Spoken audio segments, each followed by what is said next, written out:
Nous voyons ici une LS50, rien de spécial finalement.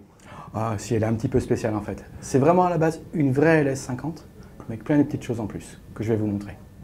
Donc on retombe un peu, c'est une enceinte de... Ça reste une enceinte monitor, qui utilise un système UniQ 2 voix, médium aigu, qui garde toujours les caractéristiques d'une LS50, c'est-à-dire un châssis extrêmement rigide en multipli de bois, avec des systèmes de renfort interne, permettant d'avoir une enceinte vraiment typée monitor, une enceinte très très propre, qui permet d'entendre le haut-parleur et pas la boîte. Ça, c'est ça la définition d'une LS50.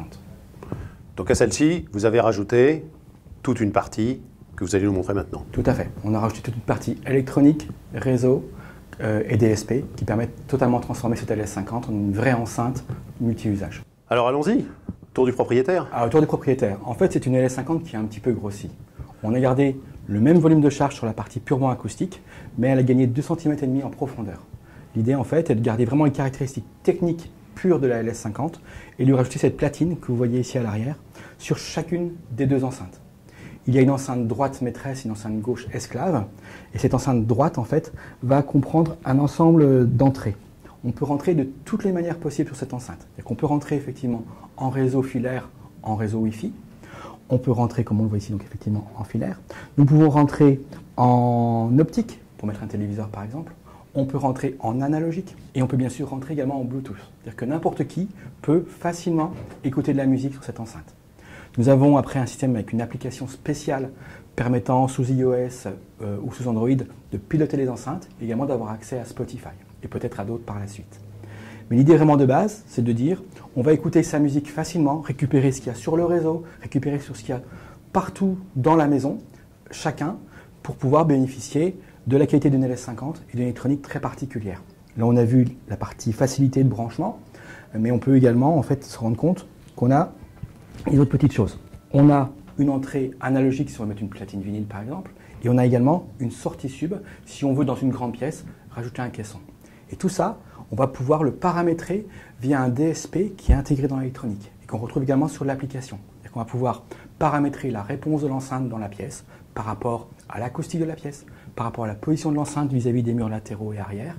Et comme ça, on va enfin pouvoir adapter l'enceinte à la pièce et pas l'inverse. C'est vraiment ça la clé de ce produit. Pour ce, on va utiliser une électronique particulière. On va utiliser en fait des amplificateurs dédiés pour chacun des haut-parleurs. Donc le boomer de chaque enceinte, et chaque enceinte a vraiment les mêmes caractéristiques, aura 200 watts en classe D pour l'alimenter. Chaque tweeter aura 30 watts en classe AB pour l'alimenter.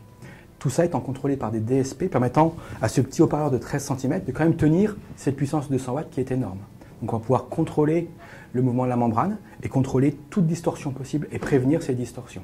Donc on va pouvoir écouter à un niveau très élevé si on le souhaite, en gardant toujours un son très très propre. En fait, la caractéristique principale de cette enceinte, on ne la voit pas. Mais par rapport à une LS50, il y a une différence. Tout à l'heure, on a parlé de la même caisse, des mêmes haut-parleurs, mais il y a une chose qu'on a enlevée et qu'on a remplacée. On a enlevé le filtre classique de l'enceinte LS50 pour faire un filtre numérique. Et c'est vraiment une des clés de cette enceinte. C'est-à-dire que le filtre numérique va permettre de vraiment remettre en phase les deux haut-parleurs. On sait qu'un filtre classique va perdre des informations. On sait qu'on va avoir un petit peu de retard sur le grave. Donc là, on va pouvoir caler en fait le grave et le médium aigu vraiment sur le même plan.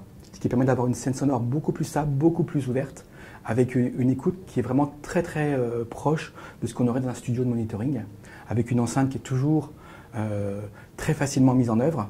Ce n'est pas un produit compliqué. C'est ça le but du jeu. Ça reste une LS50 qui est notre best-seller, notre enceinte anniversaire pour les 50 ans.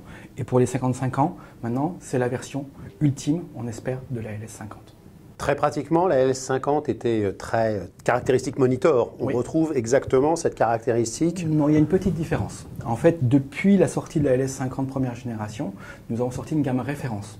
Et donc le filtrage de cette enceinte est plutôt typé sur la gamme référence, qui est en fait une évolution positive, car la gamme référence est vraiment le sommet chez KEF. Donc on va avoir une enceinte peut-être un petit peu plus douce, peut-être un peu moins typée monitor, mais une enceinte plus facile à vivre, en gardant toujours une très belle transparence, une grande beauté sur les voix et les caractéristiques d'ouverture qu'on a sur le MIQ chez KEF pour une très très belle sonore. Cette enceinte sera disponible quand? Elle sera disponible normalement mi-novembre. Et au niveau du positionnement, elle devrait être aux alentours de 2 000 €, mais ce n'est pas encore définitif.